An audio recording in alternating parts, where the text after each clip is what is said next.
તો બીજી તરફ નવસારીના બિલીબોરામાં માત્ર 4 કલાકમાં જ 7 ઇંચ વરસાદ પડ્યો। ધોધમાર વરસાદને કારણે અનેક વિસ્તારોમાં પાણી ભરાયા છે।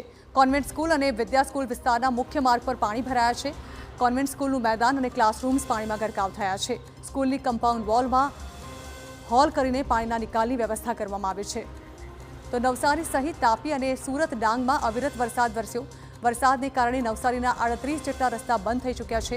સ્ટેટ હાઈવે અને જિલ્લા પંચાયત હસ્તકના રસ્તાઓ બંધ થયા છે। રસ્તાઓ બંધ થતાં વાહન ચાલકોને હાલાકી ભોગવવાનો વારો આવ્યો છે। તો નવસારી શહેર અને જિલ્લામાં ધોધમાર વરસાદ વરસ્યો। સતત વરસાદ પડતા અનેક વિસ્તારો જળમગ્ન થયા છે।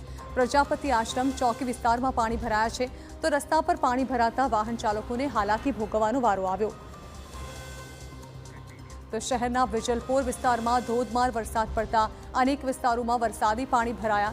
વિઠ્ઠલ મંદિર વિસ્તારમાં મુખ્ય બજારમાં પાણી ભરાતા લોકોને હાલાકીનો સામનો કરવો પડી રહ્યો છે। તો ગણપતિનો પંડાલ પણ પાણીમાં ગરકાવ થતા ભક્તો મુશ્કેલીમાં મુકાયા।